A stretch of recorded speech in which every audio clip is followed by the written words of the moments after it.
Shivaya. Om Namah Shivaya. Om Namah Shivaya. Ya Devi Sarva Bhuteshu Shakti Rupena Samstata. Namastasyai Namastasyai Namastasyai Namo Namaha.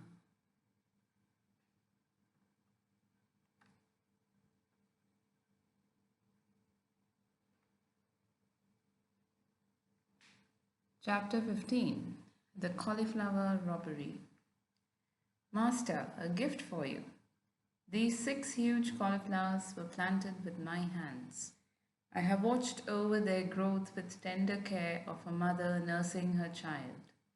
I presented the basket of vegetables with a ceremonial flourish. Thank you. Sri Yukteswar's smile was warm with appreciation. Please keep them in your room. I shall need them tomorrow for a special dinner. I had just arrived in Puri to spend my college summer vacation with my guru at his seaside hermitage.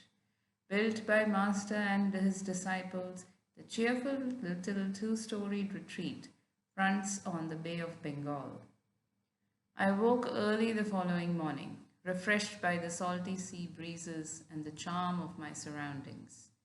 Sri Yukteswar's melodious voice was calling. I took a look at my cherished cauliflowers and stored them neatly under my bed. Come, let us go to the beach.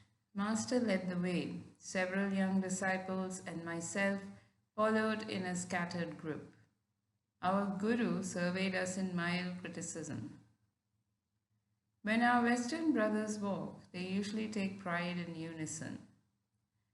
Now please march in 2 rows. Keep rhythmic step with one another. Sri Yukteswar watched as we obeyed. He began to sing. Boys go to and fro in a pretty little row. I could not but admire the ease with which Master was able to match the brisk pace of his young students. Halt! My guru's eyes sought mine. Did you remember to lock the back door of the hermitage? I think so, sir. Sri Yukteswar was silent for a few minutes, a half-suppressed smile on his lips. No, you forgot, he said finally. Divine contemplation must not be made an excuse for material carelessness. You have neglected your duty in safeguarding the ashram. You must be punished. I thought he was obscurely joking when he added, your 6 cauliflowers will soon become only 5. We turned around at the Master's orders and marched back until we were close to the hermitage. Rest a while, Mukunda. Look across the compound on our left. Observe the road beyond. A certain man will arrive there presently. He will be the means of your chastisement. I concealed my vexation at these incomprehensible remarks. A peasant soon appeared on the road. He was dancing grotesquely and flinging his arms about with meaningless gestures.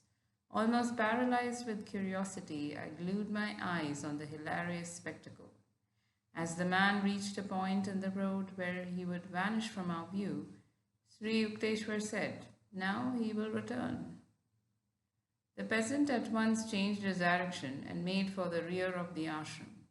Crossing a sandy tract, he entered the building by the back door.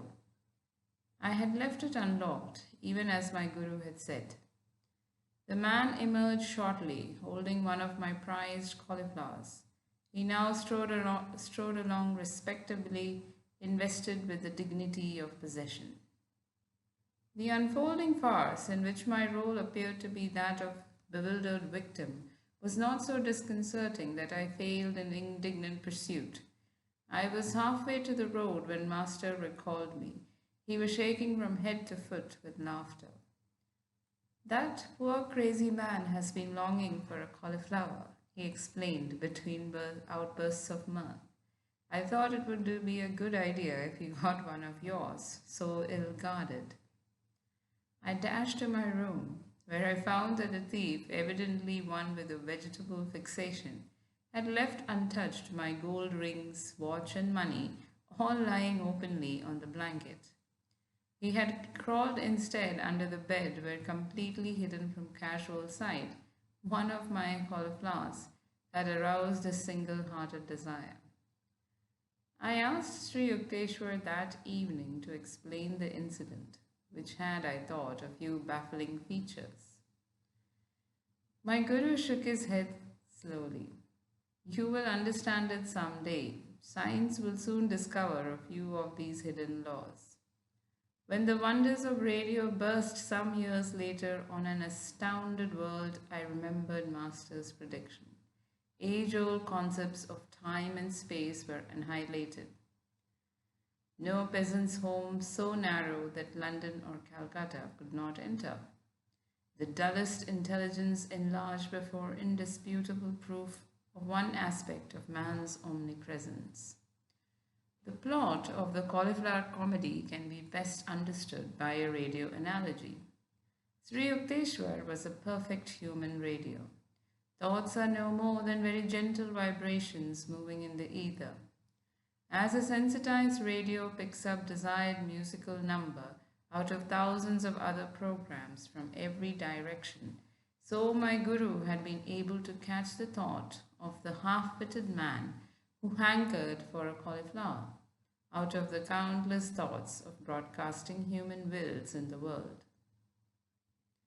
By his powerful will, Master was also a human broadcasting station and had successfully directed the peasant to reverse his steps and go to a single certain room for a single cauliflower. Intuition is soul guidance appearing naturally in man during those instants when his mind is calm. Nearly everyone has had the experience of an inexplicably correct hunch or has transferred his thoughts effectively to another person. The human mind, free from static of restlessness, can perform through its antenna of intuition all the functions of complicated radio mechanisms, sending and receiving thoughts and tuning out undesirable ones.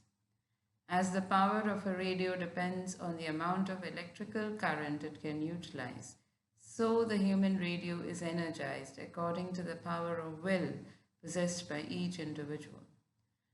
All thoughts vibrate eternally in the cosmos. By deep concentration, a master is able to detect the thoughts of any mind, living or dead. Thoughts are universally and not individually rooted. A truth cannot be created, but only perceived.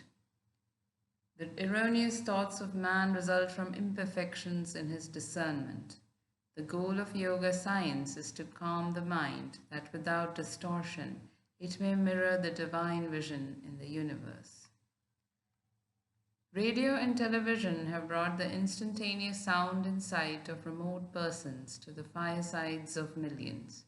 The first faint scientific intimations that man is an all-pervading spirit, not a body confined to a point in space, but the vast soul which the ego in the most barbaric mode conspires in vain to cramp. Very strange, very wonderful, seemingly very improbable phenomena may yet appear which once established, will not astonish us more than we are now astonished at all that science has taught us during the last century. Charles Robert Richet, Nobel Prizeman in Physiology, has declared,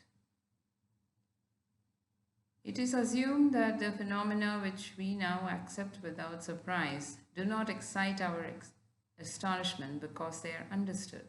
But this is not the case. If they do not surprise us, it is not because that they are understood, it is because they are familiar. Or if that which is not understood ought to surprise us, we should be surprised at everything. The fall of a stone thrown into the air, the acorn which becomes an oak, mercury which expands when it is heated, iron attracted by a magnet, phosphorus which burns when it is rubbed. The science of today is a light matter. The revelations and evolutions which it will experience in 100,000 years will far exceed the most daring anticipations. The truths, those surprising, amazing, unforeseen truths, which our descendants will discover, are even now all around us, staring us in the eyes, so to speak, yet we do not see them. But it is not enough to say that we do not see them. We do not wish to see them. For as soon as an unexpected and unfamiliar fact appears, we try to fit it into the framework of the commonplaces of acquired knowledge, and we are indignant that anyone should dare to experiment further. A humorous experience took place a few days after I had been so implausibly robbed of a cauliflower. A certain kerosene lamp could not be found. Having so lately witnessed my Guru's omniscient insight, I thought he would demonstrate that it was child's play to locate the lamp. Master perceived my expectation. With exaggerated gravity, he questioned all ashram residents. A young disciple confessed that he had used the lamp to go to the well in the backyard. Sri Yukteswar gave this solemn counsel: seek the lamp near the well. I rushed there, no lamp. Crestfallen, I returned to my Guru. He was now laughing heartily without compunction for my disillusionment. Too bad I couldn't direct you to the vanished lamp. I am not a fortune teller. With twinkling eyes, he added, I am not even a satisfactory Sherlock Holmes. I realized that Master would never display his powers when challenged or for a triviality. Delightful weeks sped by. Sri Yukteswar was planning a religious procession. He asked me to lead the disciples over the town and the beach of Puri. The festive day dawned as one of the hottest of the summer. Guruji, how can I take the barefooted students over fiery sands? I spoke despairingly. I will tell you a secret, Master responded. The Lord will send an umbrella of clouds. You all shall walk in comfort. I happily organized the procession. Our group started from the ashram with a satsang banner. Designed by Sri Yukteswar, it bore the symbol of a single eye, the telescopic gaze of intuition. No sooner had we left the hermitage than the part of the sky which was overhead became filled with clouds as though by magic. To the accompaniment of astonished ejaculations from all sides, a very light shower fell, cooling the city streets and the burning seashore. The soothing drops descended during the 2 hours of the parade. The exact instant at which our group returned to the ashram, the clouds and rain passed away tracelessly. You see how God feels for us, Master replied after I had expressed my gratitude. The Lord responds to all and works for all. Just as He sent rain at my plea, so He fulfills any sincere desire of the devotee.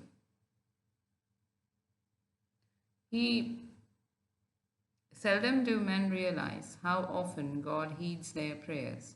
He is not partial to a few, but listens to everyone who approaches Him trustingly. His children should ever have implicit faith in the loving kindness of their omnipresent Father. Sri Yukteswar sponsored 4 yearly festivals at the equinoxes and solstices, when his students gathered from far and near. The winter solstice celebration was held in Serampore. The first one I attended left me with a permanent blessing. The festivities started in the morning with a barefoot procession among the streets. The voices of 100 students rang out with religious songs. A few musicians played the flute and the khol kartal, drums and cymbals. Enthusiastic townspeople strewed the path with flowers, glad to be summoned from the prosaic tasks by a resounding praise of the Lord's name. The long tour ended in the courtyard of the hermitage. There we encircled our Guru, while students on upper balconies showered us with marigold blossoms. Many guests went upstairs to receive a pudding of chana with oranges. I made my way to a group of brother disciples who were serving today as cooks. Food for such large gatherings had to be cooked outdoors in huge cauldrons. The improvised wood burning brick stoves were smoky and tear provoking, but we laughed merrily at our work. Religious festivals in India are never considered troublesome. Each one does his part, supplying money, rice, vegetables, or his personal services. Master was soon in our midst, supervising the details of the feast. Busy every moment, he kept pace with the most energetic young student. A Sankirtan, or group chanting accompanied by the harmonium and hand played Indian drums, was in progress on the second floor. Sri Yukteswar listened appreciatively. His musical sense was acutely perfect. They are off key. Master left the cooks and joined the artists. The melody was heard again, this time correctly rendered. In India, music as well as painting and the drama is considered a divine art. Brahma, Vishnu, and Shiva, the eternal Trinity, were the first musicians. The divine dancer Shiva is scripturally represented as having worked out the infinite modes of rhythm in his cosmic dance of universal creation, preservation, and dissolution, while Brahma accentuated the time beat with the clanging cymbals, and Vishnu sounded the holy mridanga or drum. Krishna, an incarnation of Vishnu, is always shown in Hindu art with a flute, on which he plays the enrapturing song that recalls to their true home, the human souls wandering in Maya delusion. Saraswati, goddess of wisdom, is symbolized as performing on the veena, mother of all stringed instruments. The Samaveda of India contains the world's earliest writings on musical science. The foundation stone of Hindu music is the ragas or fixed melodic scales. The 6 basic ragas branch out into 126 derivative raginis or wives and putras, sons. Each raga has a minimum of 5 notes, a leading note, Vadi or king, a secondary note, Samavadi or prime minister, helping notes, Anuvadi or attendants, and a dissonant note, Vivadi and the enemy. Each one of the 6 basic ragas has a natural correspondence with a certain hour of the day, season of the year, and a presiding deity who bestows a particular potency. Thus, the Hindola raga is heard only at dawn in the spring to evoke the mood of universal love. Deepaka raga is played during the evening in summer to arouse compassion. Megha raga is a melody for midday in the rainy season to summon courage. Bhairava raga is played in the mornings of August, September, October to achieve tranquility. Sri raga is reserved for autumn twilights to attain pure love. Malkaunsa raga is heard at midnights in winter for valor. The ancient rishis discovered these laws of sound alliance between nature and man. Because nature is an objectification of Aum, the primal sound or vibratory word, man can obtain control over all natural manifestations through the use of certain mantras or chants. Historical documents tell of the remarkable powers possessed by Mia Tansen, 16th century court musician for Akbar the Great.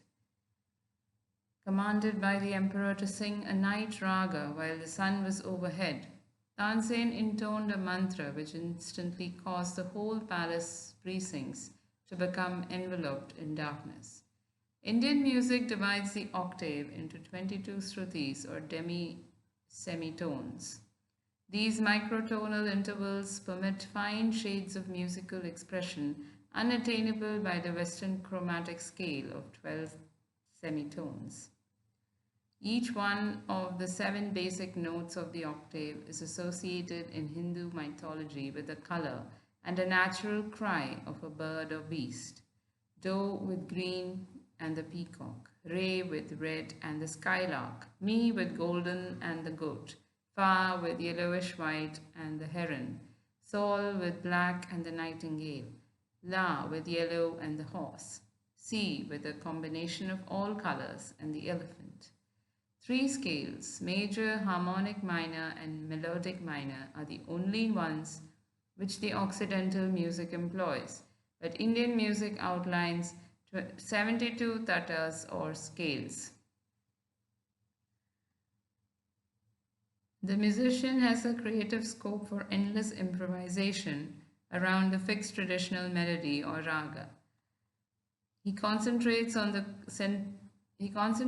sentiment or definitive mood of the structural theme and then embroiders it to the limits of his own originality. The Hindu musician does not read set notes.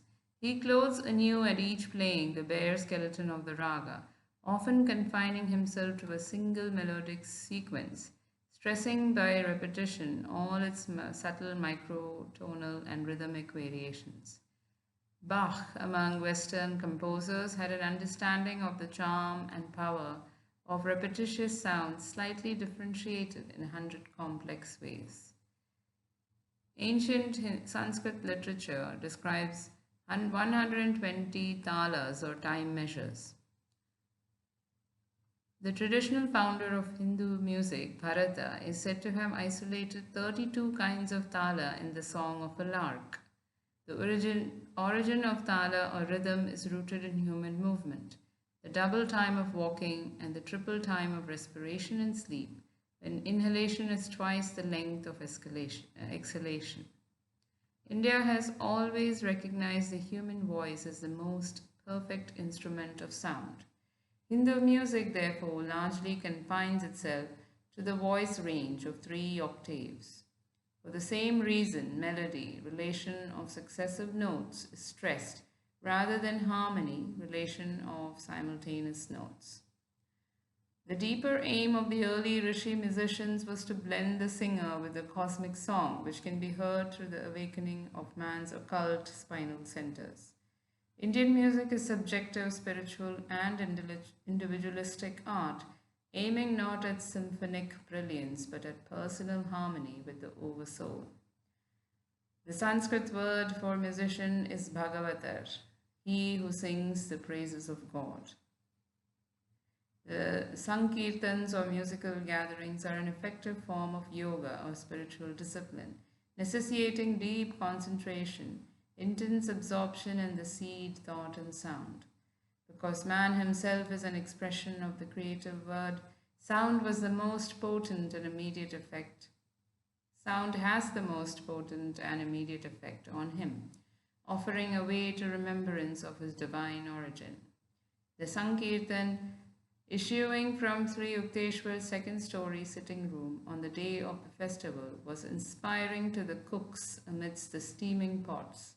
My brothers, disciples, and I joyously sang the refrains, beating time with our hands.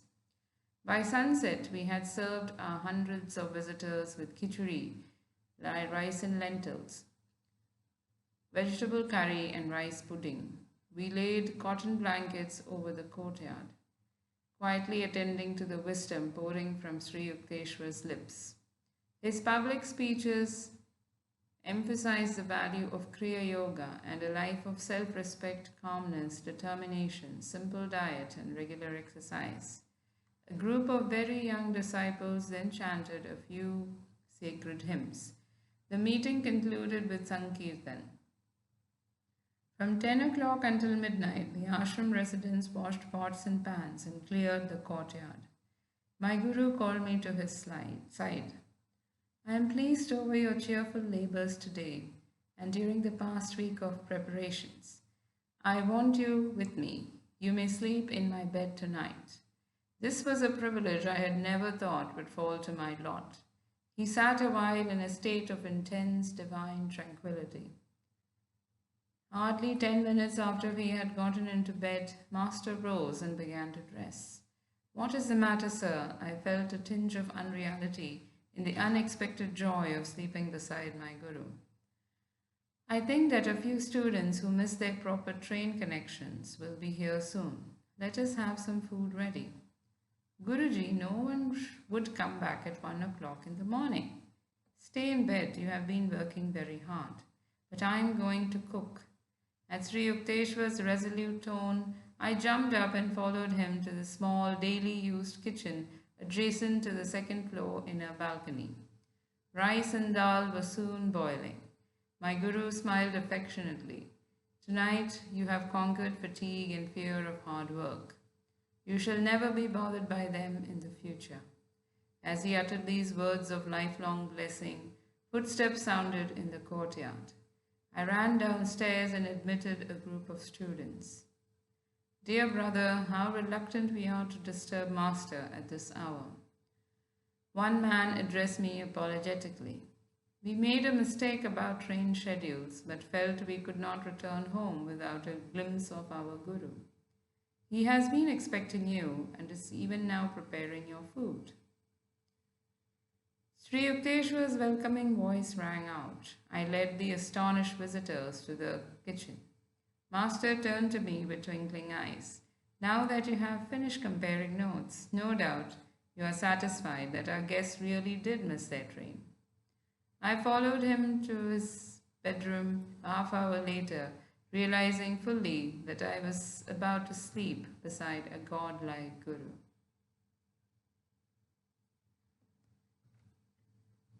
End of chapter.